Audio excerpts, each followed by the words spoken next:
So let's jump into my top 5. It's where I talk about 5 drivers that you should have taken note of during the first Data 500.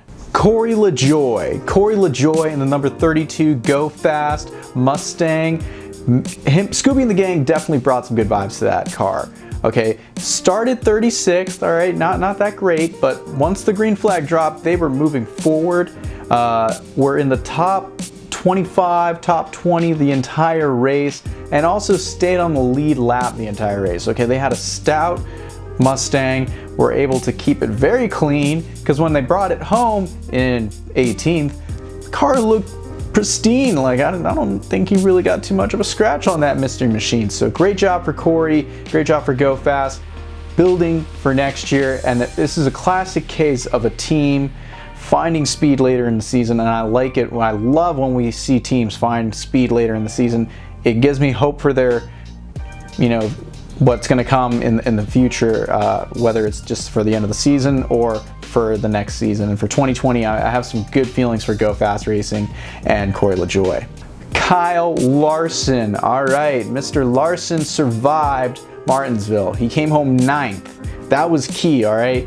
Now, Chip Ganassi Racing as a whole was just basically out to lunch when the race started. Basically until about halfway, their cars were just outside the top 15, really not doing much to contend. You got to give a call to Chad Johnson because he put Kyle Larson in a great position on that late restart in stage 2 to gain some stage points. And you know what, coming home P2 is pretty big, because I mean, you need stage points, and when you don't gain them in the first stage, you're giving away points. You can't give those points away, especially when it's going to come down to one driver transferring in on points to the round of 4.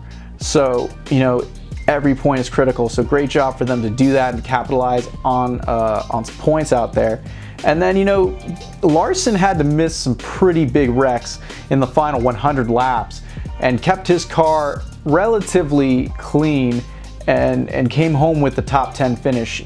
Like I said, he survived Martinsville, and that's what he needed to do. It is a wild card race, and definitely the most wild card race of the round. So he's going to leave Martinsville 24 points back of 4th place in the standings. Ryan Blaney. Ryan Blaney finishes 5th, and I'm pretty sure for a lot of people, Ryan Blaney asserted himself as someone to contend with to transfer into the round of 4. Of course, Blaney didn't start the week off well. The team was in the headlines as Penske had ordered to swap the 2 and 12 pit crews. Blaney wasn't too happy, but it's all good. You understand Tina Warners, and you understand what's for the better of the organization. So, he shook that off and put that behind him. He qualified 6th for the race, looking to set himself up to get his first short track victory. Could he possibly do it? Not necessarily. But we talk about not giving up points. He didn't give up points on either stage, finishing 3rd. He was in the top 5 the entire race and contended, and that's what you need to do if you want to contend for the victory at Martinsville. You need to be in the top 5, you need to be in the conversation and be able to adapt throughout the race with your setup and your car.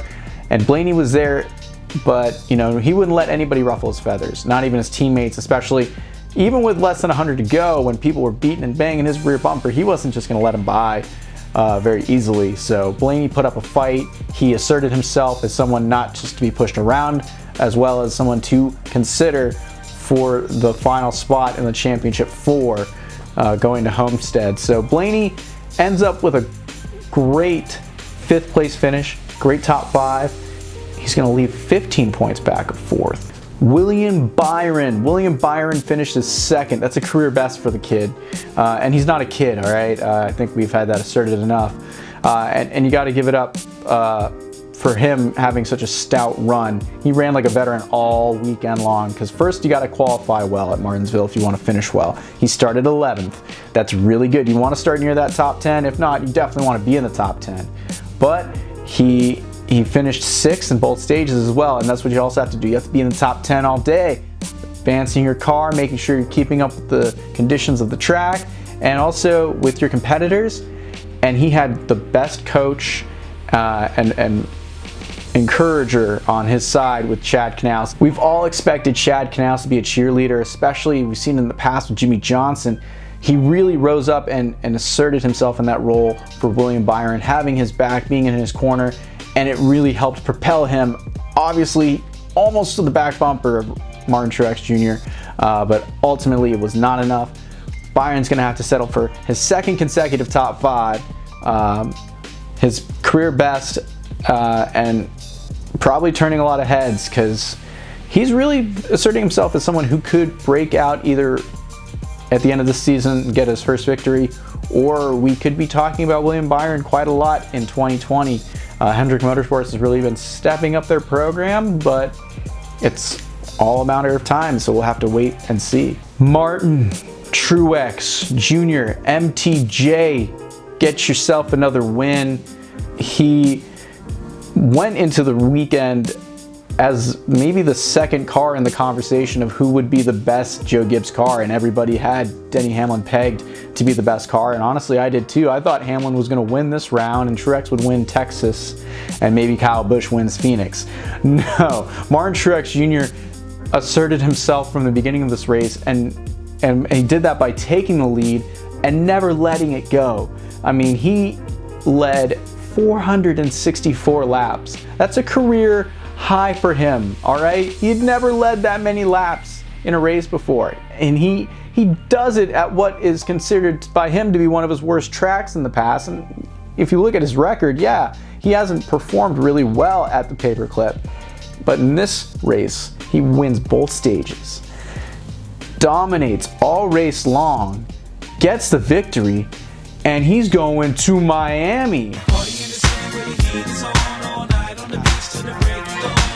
Yeah, that's pretty cool.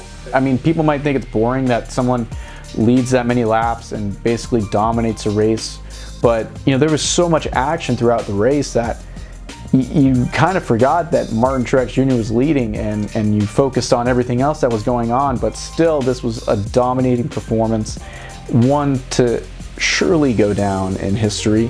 And for Martin Truex Jr., what a way to capture your first Martinsville win.